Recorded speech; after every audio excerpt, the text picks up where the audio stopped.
This Monday morning, let's first run you through all the political drama that played out in Gujarat over the weekend. Bhupendra Patel is all set to take oath as the 17th Chief Minister of Gujarat.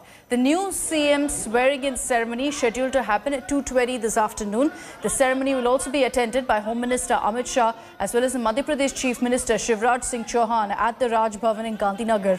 Unanimously elected as the BJP legislature party leader, Bhupendra Patel met with the governor yesterday evening along with the Gujarat party chief C.R. Patel to stake claim as the new CM replacing Vijay Rupani. His cabinet expansion is likely to take place 2 days after his oath taking.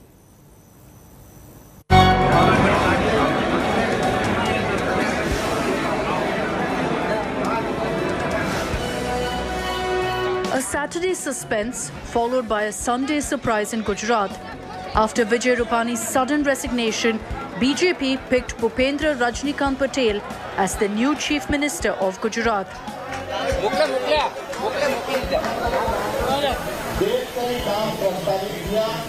The big announcement made by BJP's central observer Narendra Tomar, with both the old and new guard sharing the stage.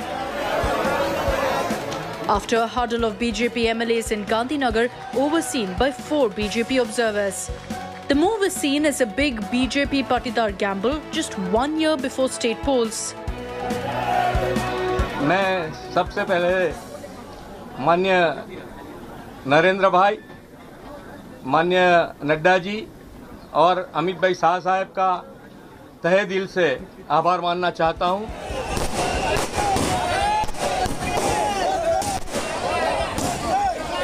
The announcement triggered massive celebrations at the new Chief Minister's Ahmedabad office.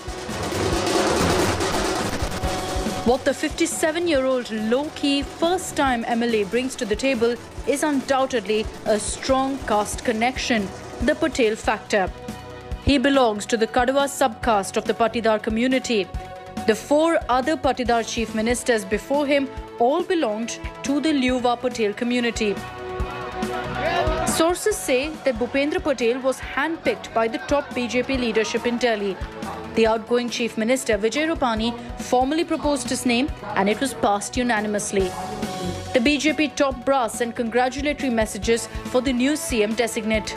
Bhupendra भाई सक्षम है और आने वाले चुनाव उनके नेतृत्व में अवश्य भारतीय जनता पार्टी अच्छी तरह से जीतेगी, ये हमें सबको पूर्ण विश्वास है।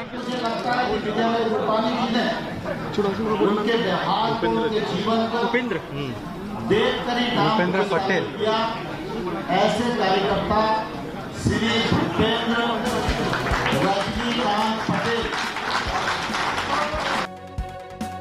The Patel community is a loyal vote bank of the BJP and powered the BJP's rise in the 1990s. Wooing this vote bank would be BJP's top priority. Patels form 12 to 14% of the population, who hold sway in 70 to 80 of the 182 assembly seats. He adds to the list of the strong Patel presence in Gujarat BJP unit. The new CM designate met with Gujarat Governor Acharya Devrat to stake claim to form the new government and got the invite. It will be 2 days before Patel chooses his cabinet. The soon-to-be CM's packed Sunday ended with him on a temple spree. He visited a temple revered by the Patel community in Gandhinagar. Later, he offered prayers at the Jagannath temple. Anandiben's close aide Bhupendra Patel was not even in the name of list of contenders who would have made it as a chief minister, but he did. Now he will be sworn in as the chief minister on Monday and is likely to expand his cabinet in the coming days. With cameraman Prashant Bhatt in Gujarat, Vidya for India Today. The BJP, as always, pulled off a total surprise, picking Bhupendra Patel as the new CM. He didn't even feature in the list of top contenders for the post. So exactly who is this dark horse and what does he bring to the table for the BJP ahead of elections? Here's all you need to know.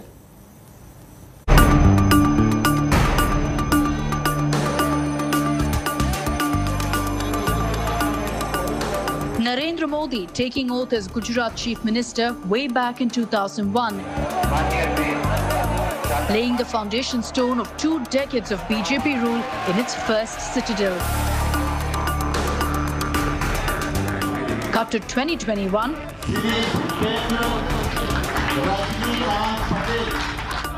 The BJP now has a new face to hold the office and step into Narendra Modi's erstwhile shoes. So who's the man behind the face, little known outside of Gujarat, but is now primed to look after Modi's home turf? मेरे पर जो विश्वास रखा है, वो विश्वास को बिना टूटे हुए विकास के जो काम बाकी है, वो आगे बढ़ाएंगे. An influential Kadwa Patidar face and a first-time MLA meet the surprise pick. The man at the centre of Modi Shah's plan for Gujarat, Bhupendra Patel.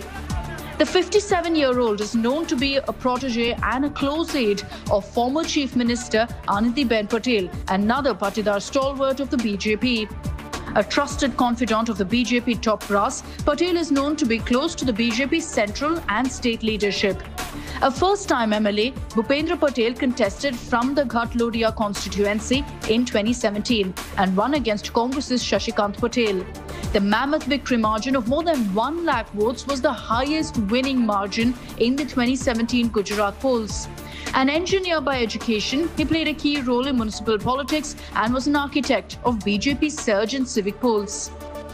He is a first-time MLA, but then he has a lot of experience, as I said, more than 2 decades of experience of administration, and he has been very successful in all the endeavors that he has undertaken. State President has put up a target of 182 seats, which we will try and achieve. I am sure we will be able to achieve under the leadership of Bhupendra Patel. Bhupendra Patel belongs to the Kadwa subcaste of the Patidar community that makes up a massive vote bank and influential in North Gujarat. Bhupendra Patel enjoys good relations with the Gujarat's dominant business communities that will add to BJP's advantage in the state. His pick is also an indicator that the BJP is now actively wooing rural Gujarat. Chief Minister's post is being represented by a Patidar, so it's quite obvious that the other caste will get an equal representation. My information is that the Koli community, the Thakors, which are a major OBC chunk in Gujarat, and some tribals are going to be inducted in the cabinet tomorrow. His family knows the enormity of the challenges ahead and fully back him over the responsibility as new CM.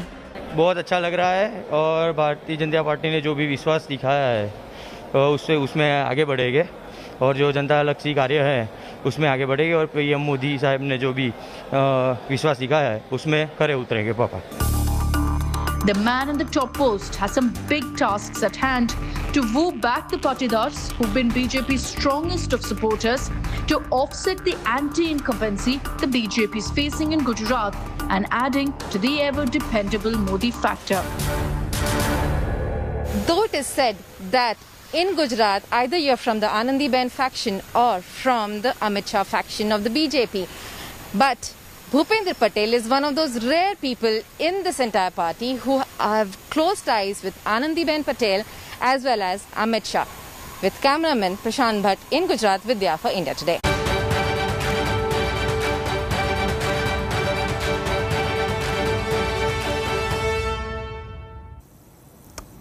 The big political story in Bengal playing out the high-octane battle for Bhabanipur. Pitted directly against West Bengal Chief Minister Mamata Banerjee, BJP candidate Priyanka Tibrewal is all set to file her nomination papers today.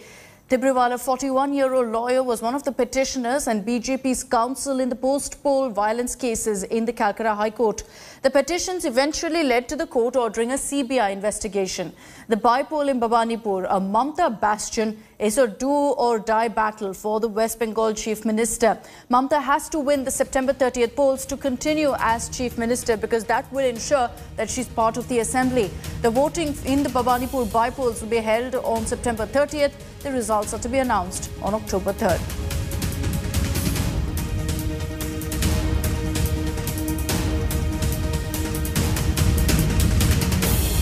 Meanwhile, the crackdown by the Central Bureau of Investigation in Bengal continues. This is in the post-poll violence case in the state. 7 people were arrested on Sunday in connection with the murder of a BJP activist, Haradhan Roy, in May.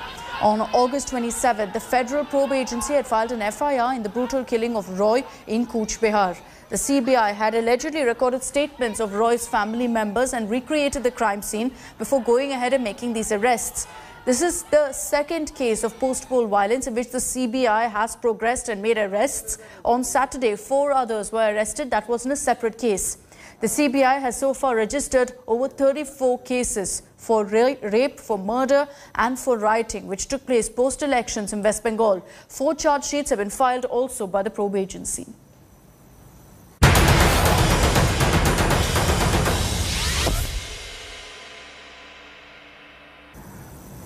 Horrifying news came in from Mumbai over the weekend of the rape and death of a 32-year-old woman. It's led to a big political standoff between the BJP and the state government. You had BJP workers protesting outside the Powai police station demanding action.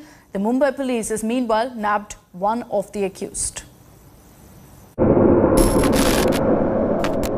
Raped, brutalized with iron rod, inflicted with horrifying injuries in private parts, heavy bleeding from perforated internal organs, dumped in her own pool of blood to die.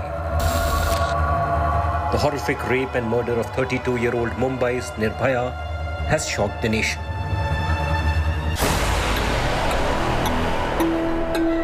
A passerby found the victim and rushed her to a hospital, where she succumbed to her injuries. The gruesome crime has also sparked a political storm in Maharashtra. BJP slammed Uddhav government over the poor law and order situation in the state. BJP women wing protested outside Powai police station. हमारे उद्धव जी महाराष्ट्र के मुख्यमंत्री हो तो उन्हें समझना चाहिए कि पूरे महाराष्ट्र में 15 दिन में पुणे, चिंचवड, वसई, अमरावती सब जगह पे महिलाओं के ऊपर अत्याचार हो तो कैसे ये होएगा हम महिला कैसे सुरक्षित है Women workers of the BJP, the leader of opposition Praveen Darekar were present at this spot. These demands have been made. The NCW team which visited Mumbai, which visited the victim's family have also said that Women Commission not being there since 1.5 years in Maharashtra goes to show that how serious the government is about women. A team of National Commission for Women is in Mumbai and met the victim's family. मैं पूछना चाहती हूँ कि आखिर क्या कारण है कि पिछले 1-1.5 हफ्ते से बल्कि पिछले 1 माह से पूरे महाराष्ट्र में ऐसी घटनाओं में वृद्धि हुई। इसका मतलब पुलिस पर जनता का विश्वास नहीं है और अपराधियों का मनोबल बढ़ा हुआ है। Chief Minister Uddhav Thackeray took serious note of the rape case and ordered police to take adequate measures and ensure that such incidents don't take place in future. We could trace out the accused, who turned out to be Mohan from Jaunpur of UP, and we have taken his police custody till 21st of September. Fast track court will be instituted. Cops have nabbed one accused in this case, who can be seen in CCTV images with the woman. Police are also probing other CCTV footage to find if there were other culprits too. With Mustafa Sheikh in Mumbai, Bureau Report, India Today. Over to news from Tamil Nadu. The state could be the first to work on a permanent solution to the ongoing outrage over holding NEET exams. The Tamil Nadu government, led by M.K. Stalin, is all set to introduce a bill in the Legislative Assembly seeking a permanent exemption to the state from the National Eligibility Cum Entrance Test, also known as the NEET. The bill will be introduced to the Legislative Assembly today, just a day after NEET exams were held countrywide in 202 cities. The Tamil Nadu Chief Minister tweeted and said that NEET is a major issue in the country and promised to bring a permanent exemption bill for NEET. He also tweeted that we must consider NEET as an issue of the Indian subcontinent. The Chief Minister's decision comes after the tragic death of a NEET aspirant who died by suicide, allegedly due to a fear of attempting the NEET hours before the scheduled exam on Sunday. The exams went on after the Supreme Court had rejected a plea by students to reschedule it this time.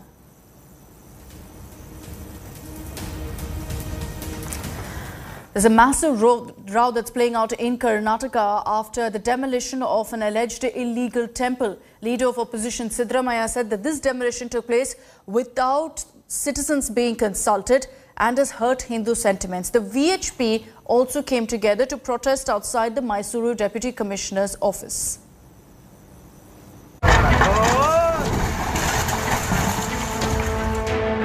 The demolition of an alleged illegal temple in Karnataka's Mysuru has sparked a massive row. Both friends and foes are up in arms against the state government. Leader of opposition and former Chief Minister Siddaramaiah has condemned the demolition. He has called the structure an ancient temple. Blaming the ruling BJP, Siddaramaiah alleged that the demolition was done without consulting the people in the region and that Hindu sentiments have been hurt. Congress is now demanding immediate restoration of the demolished temple. This is a very historic temple, what I know. They should have made a consultation, made some alternative, convinced the people of the Nanjangud area and the Mysore area. The sentiments of the entire, it is not only the Hindu. A fear psychosis has happened among all the religions. The act of the BJP government. I condemn this. BJP's sibling in the Sangh Parivar and Saffron outfit, Vish Hindu Parishad, yesterday staged a protest outside the Mysuru Deputy Commissioner's office against the demolition of the temple. ಏನು supreme court order ಇದೆ ಅದರಲ್ಲಿ ಸ್ಪಷ್ಟತೆ ಇದೆ ಮೊದಲನೇದಾಗಿ ಯಾವ ಸಾರ್ವಜನಿಕ ಸ್ಥಳದಲ್ಲಿ ಏನು ದೇವಸ್ಥಾನ ಇದೆ ಅದನ್ನ ಮೊದಲು ರೆಗ್ಯುಲರೈಸ್ ಗೊಳಿಸಲಿಕ್ಕಿರುವಂತ ಊರ್ಜಿತಗೊಳಿಸಲಿಕ್ಕಿರುವಂತ ಒಂದು ವ್ಯವಸ್ಥೆಯನ್ನ ಮಾಡಬೇಕು ಅದಕ್ಕೆ ಸಂಬಂಧಪಟ್ಟಂತ ಕ್ರಮ ತಗೊಳ್ಳಬೇಕು ತದನಂತರದಲ್ಲಿ ಅದಾಗೋದಿಲ್ಲ ಅಂದ್ರೆ ಅದನ್ನ ಸ್ಥಳಾಂತರ ಮಾಡಲಿಕ್ಕಿರುವಂತ ಒಂದು ಕ್ರಮ ತಗೋಬೇಕು Mysuru BJP MP Pratap Simha tweeted asking who was troubled by the temple. The district officials revealed they are merely following orders of State Chief Secretary to demolish illegal religious structures across the state. They claim the temple was not included in any archaeological survey of India map and had no historical significance as it was barely 12 years old. Dakshin Kannada district has 1,579 illegal religious structures. This is the highest number of unauthorized religious structures in public places. So the government now has sent out an order that all illegal religious structures have to be demolished across the state. But the Congress is questioning the silence of the BJP, especially when temples are being pulled down. With video journalist Madhuar, Nolan Pinto for India Today. Appearing before the media for the first time in over a decade, Taliban spokesman Zabiullah Mujahid said that he lived in the Afghan capital right under the nose of his adversaries who considered him a ghost-like figure during the war. Mujahid also said that he studied at the Haqqaniya Seminary in Nowshera in northwest Pakistan, which is known essentially as the University of Jihad internationally. In an interview, he said that the US and Afghan national forces thought that he did not exist and that he had escaped their raids many times. Mujahid added that he never left Afghanistan or even thought about leaving Afghanistan.